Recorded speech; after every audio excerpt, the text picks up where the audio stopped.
Salam, selamat datang di pembelajaran linear programming ini. Modul yang modul kita dengan judul metode simplex, minimalisasi memakai metode DBIG-M. Nanti kita lihat seperti apa ini DBIG-M ini.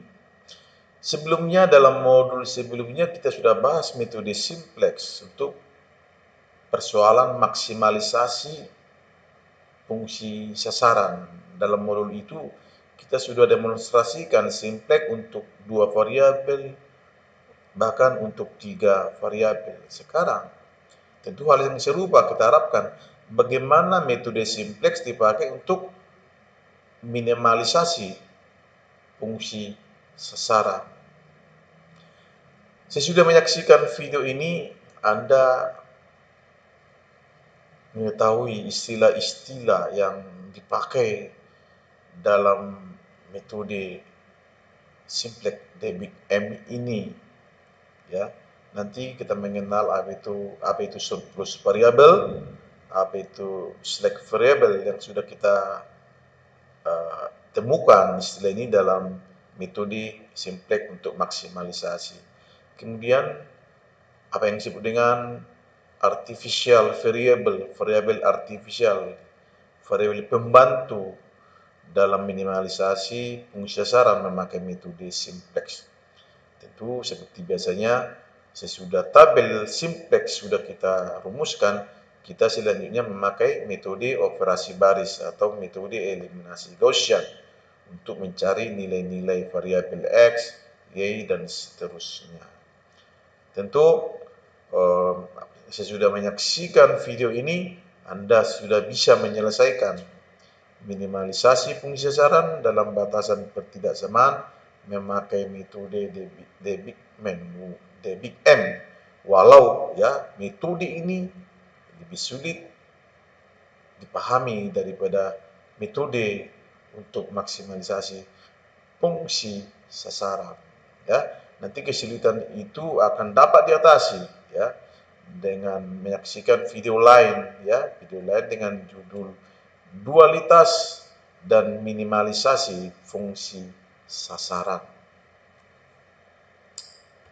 Kita lebih menjelaskan ini lebih teknis ya daripada kita menjelaskan konsep-konsep ya. Kita teknisnya kita lebih menekankan aspek-aspek teknisnya untuk menyelesaikan bagaimana DBIG-M itu dapat dipakai untuk meminimumkan fungsi sasaran dalam persoalan-persoalan linear programming.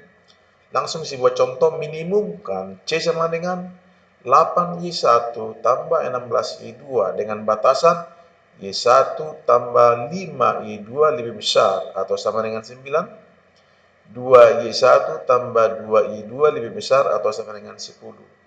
Ya, restriksi yang harus berlaku di mana variabel-variabel harus positif. Jadi Y1, Y2 lebih besar atau sama dengan 0.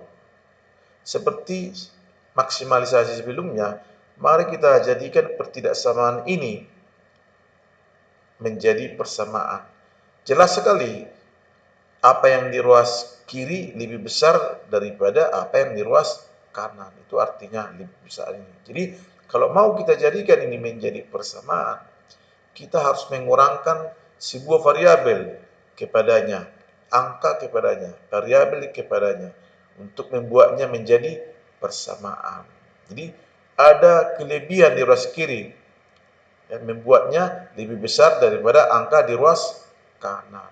Untuk membuatnya menjadi persamaan, mari kita kurangkan, sebutlah dia sebagai variabel surplus. Surplus variabel seperti ditunjukkan oleh sistem persamaan ini. Jadi Y1 tambah 5Y2 kurang S1. Mengapa dikurangkan? Itu logika tadi. Dalam maksimalisasi, mengapa ditambahkan? Ada logikanya mengapa ditambahkan. Jadi ada lebih di ruas kiri daripada di ruas kanan. Jadi supaya menjadi persamaan, mari kita kurangkan dengan apa yang disebut dengan surplus variabel. Bagi pertidaksamaan pertama, bagi pertidaksamaan kedua, ya, sama dengan 10. Ya, selanjutnya kita ubah ini penulisannya dalam bentuk matriks seperti ini, ya. Ini adalah matriks koefisien, ini adalah vektor variabel, ini adalah vektor konstan. Tapi sebelum kita menyelesaikan berapa Y1, Y2 sebagai guide bagi kita, kita sudah mencoba menyelesaikan soal ini dengan metode grafis. Ya, metode grafik. Ternyata hasilnya X sama dengan 4, Y sama dengan 1. X sama dengan 1, X sama dengan 4, Y sama dengan 1. Mari kita buktikan nanti angka ini memakai metode DBM, hasil yang sama. Hasil yang sama. Sekali lagi, X sama dengan 4, Y sama dengan 1. Ini adalah metode corner point method, ya. Corner point method. Ada titik-titik ini, ya. Sedangkan ini adalah visible region, ya, visible region. Memakai metode isocos, kita juga membuat garis begitu rupa sehingga menyentuh visible region, menyentuhnya pada titik 41 ini. Jadi kita sudah terangkan baik metode isocos maupun metode corner point memberikan hasil yang sama, X sama dengan 4, Y sama dengan 1. Kembali ke yang tadi, mengapa kita kurangkan surplus variabel kepada pertidaksamaan ini. Pertidaksamaan ini. Ini dia setelah diubah menjadi bentuk matriks. Dari bentuk matriks ini kita dapat solusinya. Kalau kita tetapkan Y1 sama dengan 0, Y2 sama dengan 0, maka kita memperoleh S1 sama dengan min 9, S2 sama dengan min 10. Ya, ini melanggar non-negativity restrictions. Jadi ini adalah non-visible solutions. Karena angka-angka ini bukan angka-angka yang visible sebagai solusi, karena harus non-negatif, harus positif. Ya, inilah masalah yang terjadi dalam metode simplex. Seperti halnya kita pakai dalam pemaksimuman fungsi sasaran. Oleh karena itu, karena ini non-visible solution, kita tambahkan lagi sebuah variabel penolong, ya. Karena basic solution tidak visible, kita tambahkan sebuah variabel sebagai variabel dummy, ya, sebagai dummy variable, ya. Dummy variable kepada model tadi, kepada sistem matrix tadi, yaitu apa yang disebut dengan artificial variable. Artificial variable itu disimbolkan dengan A, karena ada dua pertidaksamaan, A1, A2. Jadi tentu matriks koefisien berubah menjadi matriks seperti ini, ya. Di sini kita tetapkan bahwa jadi pada persamaan ini kita tambahkan tambah A1, tentu A2-nya 0. Di sini tambah A2, tentu A1-nya 0. Demikian bentuk matriks ini dirumuskan A1, A2. Ini koefisiennya. Oke, berdasarkan ini kita dapat bentuk tabel simplex awal seperti ini. Ya, ini matriks koefisien, ya. Matriks koefisien ini menjadi baris. Ini vektor variabel ini. Sedangkan ini adalah negatif min 8 dengan min 16, negatif dari fungsi sasaran min 8 min 16, begitu ini. Tentu S1 pada S2 sebagai variabel surplus, tentu koefisiennya adalah 0.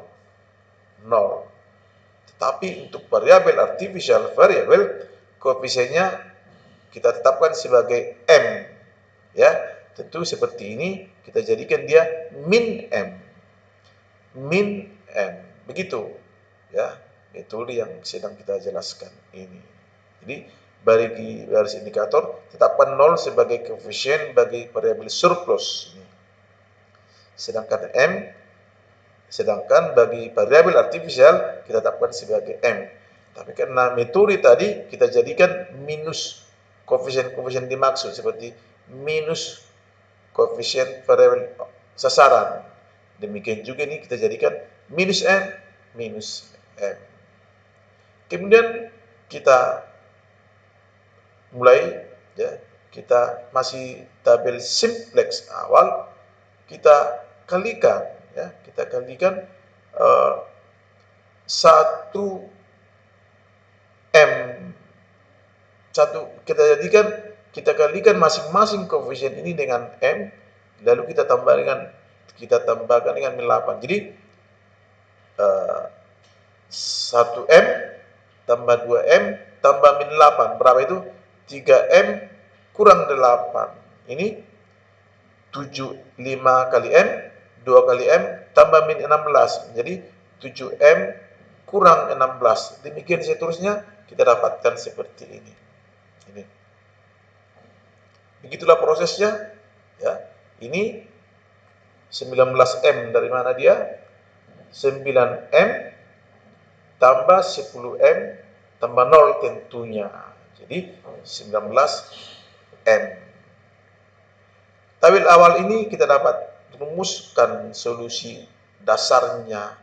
Kalau kita tetapkan Y1, Y2, S1, S2 sama dengan 0, maka kita peroleh A1 sama dengan 9. Ini. A1 sama dengan 9. Ini formasi 1, 0, 0. A2 sama dengan 10. Dan nilai C sama dengan 19M. Seperti halnya metode simplex sebelumnya, ya, ini kita sebut indikator. Ya, indikator. Ini menjadi tabel optimal nanti kalau ya tanda dari indikator ini adalah 0 atau positif. 0 atau positif. Di sini kita baca M ini adalah bilangan yang sangat besar. Bilangan yang sangat besar ini. Ya. Oke, mari kita tetapkan. Kalau di persoalan maksimalisasi, kita mencoba mencari nilai negatif terbesar, ya, nilai negatif terbesar. Di sini mau kita cari adalah nilai M terbesar, ya, nilai positif M terbesar. Tentu untuk indikator ini nilai M terbesar adalah ini 7M kurang 16. M itu adalah angka yang sangat besar. Tentu tidak termasuk ini saja yang disebut dengan indikator-indikator itu. Jadi angka M terbesar adalah 7M kurang 16 begitu. 7M kurang 16. Menjadikan ini menjadi kolom pivot. Langsung seperti sebelumnya, kita bagi 9 dibagi 5, 1/4/5. 10 dibagi 2, 5. Lalu kita cari angka terkecil 1/4/5. 1/4/5. Menjadikan ini sebagai apa? Baris pivot. Pertemuan baris pivot dengan kolom pivot adalah angka 5 yang kita sebut angka pivot. Seperti sebelumnya, mari kita jadikan ini 1, yang lainnya 0. Jadikan ini 0, jadikan ini 0. Ya. Prosesnya adalah ini, bagaimana menjadikan 5 menjadi 1? Tentu dibagi 5. Makanya kita tuliskan 1/5 R1. 1/5 kali angka-angka pada baris 1. Pada baris 1 ini. Jadi 1/5 kali 1, 1/5 kali 5, 1/5 kali min 1, demikian seterusnya kita peroleh ini. Giliran selanjutnya adalah menjadikan ini menjadi nol. Menjadikan ini menjadi nol. Tadi angka pivot pada I2 ya, pada I2 angka 5 ini. Perhatikan pada I2. Ini pertanyaan sekarang adalah pekerjaan selanjutnya adalah menjadikan ini nol. Menjadikan ini nol. Bagaimana caranya? Seperti ilmunya. Berapa anu kali 1? Ya, selalu dihadapkan kepada 1. Berapa anu kali 1 tambah 2 supaya 0? Supaya 0. Jawabnya jelas sekali, 2. Jadi, min 2 kali baris pertama tambah baris kedua ini. Jadi, kita tuliskan formulanya min 2R1 tambah R2. Inilah yang kita pakai untuk mengoperasikan angka-angka ini. Jadi, min 2 kali 1/5 tambah R2 8/5. Min 2 kali 1 tambah 2 0. Ya, tujuan kita tadi. Demikian seterusnya min 2 kali min 1/5 tambah 0. Min 2/5 dan seterusnya dioperasikan pada angka-angka pada baris kedua ini.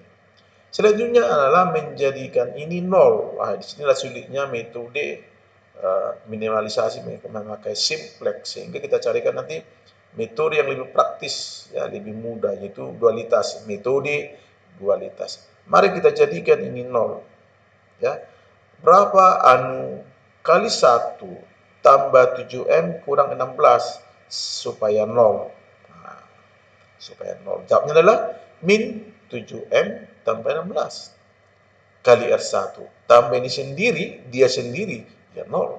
Jadi ini menjadi formula untuk dipakai mengoperasikan angka-angka pada baris ketiga ini. Jadi ini sudah kita temukan min 7M tambah 16 kali R1 tambah 3M tambah 3M kurang 8. Ini hasilnya. Gitu.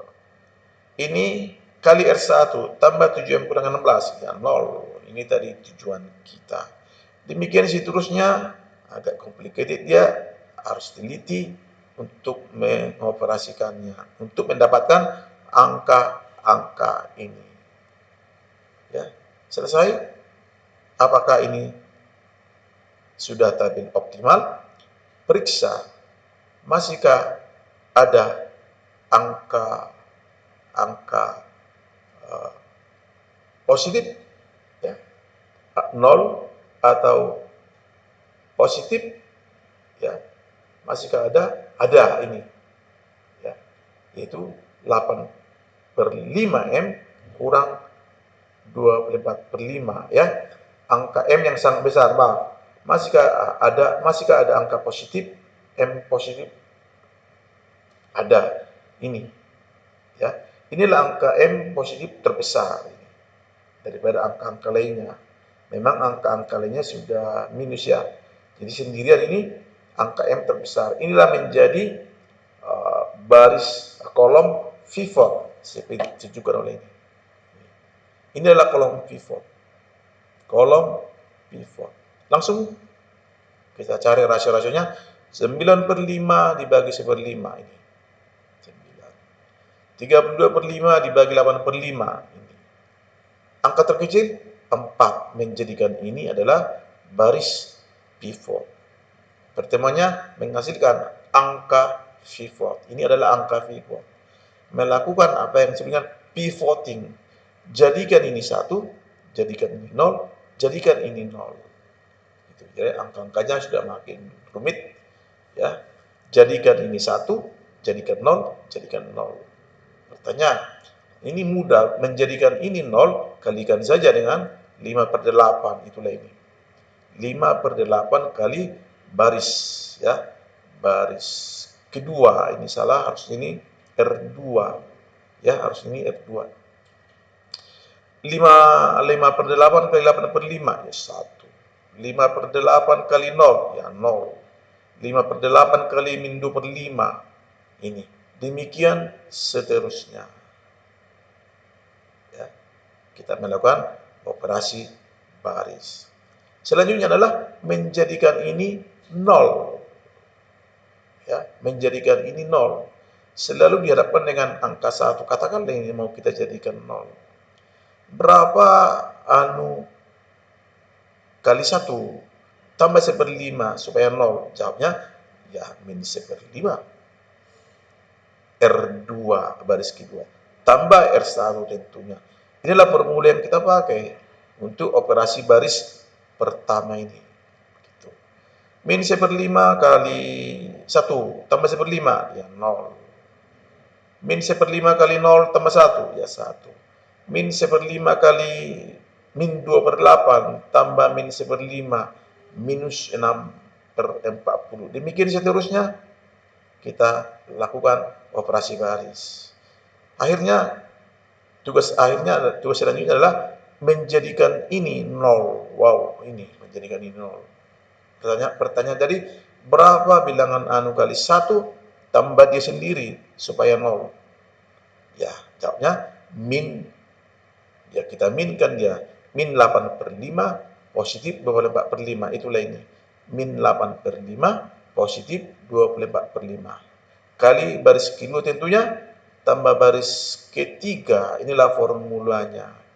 Formula ini kita pakai untuk operasi baris ketiga ini. Jelas?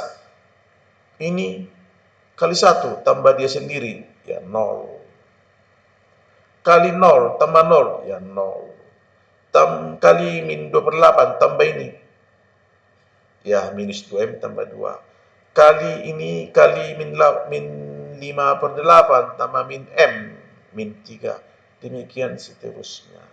Hingga menghasilkan konstan ini 48. Pertanyaan, sudahkah ini tabel simplex optimal? Periksa indikator ini. Sudahkah 0 atau negatif? Jawabnya ternyata sudah 0, 0, min. M itu adalah angka yang sangat besar. Min, min, min, min. Jadi ini adalah tabel simplex optimal. Bagaimana membacanya? Untuk menemukan solusi yang kita cari. Cari tahu kolom yang ada 1 dan 0-nya. Kolom yang ada 1, lainnya 0, begitu. Kolom yang ada 1, lainnya 0. Ini kolom yang ada 1, lainnya 0. Ini tak ada. Sehingga kita dapat simpulkan bahwa Y1 sama dengan 4. Y2 sama dengan 1. Kalau mau, S1 sama dengan 0, S2 sama dengan 0, A1 sama dengan 0, A2 sama dengan 0. Tapi yang kita sebagai non-basic variables di sini, variabel keputusan yang mau kita tetapkan adalah X, Y1 dan Y2, 4 dan 1. Dan cos 48. Ternyata hasil ini sama dengan hasil yang ditemukan memakai metode grafik. Dengan metode grafik, persoalan adalah simple untuk menemukan Y1 4, Y2 1. Menemukan hasil yang sama, kita sudah lihat tadi betapa complicatednya prosesnya. Kalau tak teliti, bisa kita tak menemukan angka-angka ini. Memakai metode Debig M. Begitu metode Debig M. Sebagai latihan saudara bisa menyelesaikan soal ini dengan 2 variabel, dengan 2 constraint. Sebagai guide, solusinya adalah Y1 sama dengan 2, Y2 sama dengan 1, dan cos-nya 10. Ya. Juga hanya satu latihan saudara untuk pemakaian Debig M method. Demikian pembahasan kita. Terima kasih Anda sudah menyaksikan video ajar ini. Teman-teman jangan lupa like, komen, subscribe, dan share video ini. Sampai jumpa.